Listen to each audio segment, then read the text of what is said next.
Friday کیا سیکھا؟ کسی کو پتا ہے؟ ہم نے علیشا کے بارے میں سیکھا کہ بہت سے لوگ اس بارے میں نہیں جانتے کہ علیشا نے بچوں پر لعنت کیوں بھیجی۔ تو ہم نے اس کے بارے میں سیکھا تھا۔ آج ہم پہاڑی باز میں سے سیکھیں گے پاک دل۔ کیا سیکھیں گے؟ اور ہم کوشش کریں گے کہ ہم خداوند کے کلام کو سیکھیں اور دوسروں تک پہنچائیں۔ آئیں ہم مقدس میں سے مثال حوالہ نکالیں۔ متی کی معرفت میں لکھوایا گیا خداوند کا کلام، اس کا 5 باب اور اس کی 8 آیت سے ہم پڑھیں گے۔ جس کسی کو ملے پڑھ سکتا ہے۔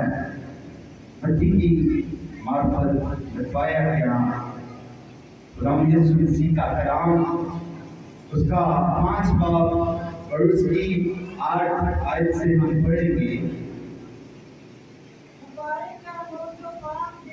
مبارک ہیں وہ جو پاک دل ہیں، کیونکہ وہ خدا کو دیکھیں گے۔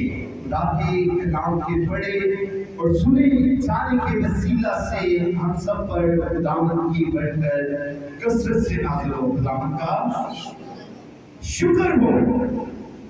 اب ہم نے آیت کو کوٹ کیا کہ مبارک ہیں وہ جو پاک دل ہیں۔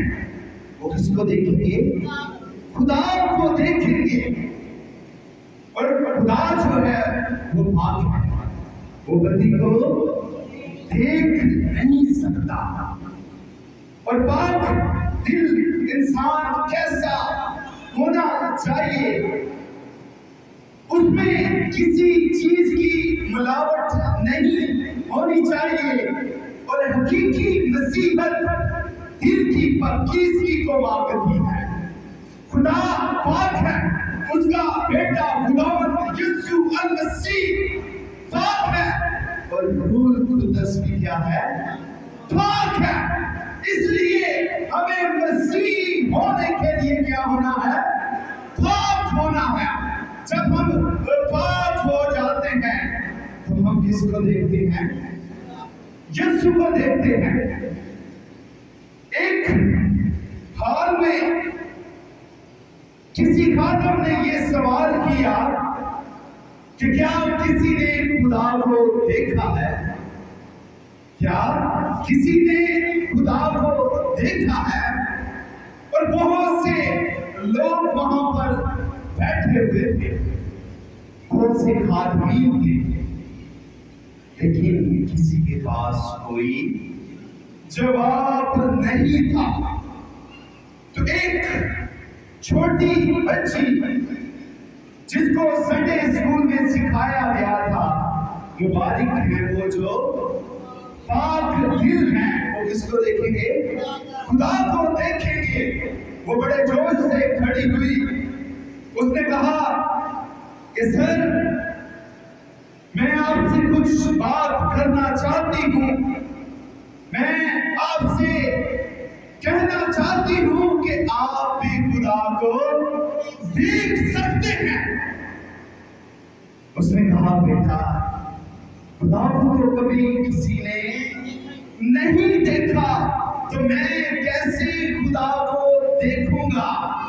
اس نے کہا کہ آپ نے یہ آیت نہیں پڑھی کہ مبارک ہے وہ جو پاک دل ہیں۔ اگر آپ میں ملاوٹ نہیں ہے، اگر آپ کا دل خداوند کی طرف مائل ہے، اگر آپ حقیقی مسیح ہیں، تو آپ خدا کو دیکھ سکتے ہیں، اور آپ کے اندر سے لوگ دیکھیں گے کہ یہ مسیح کا پیروکار ہے۔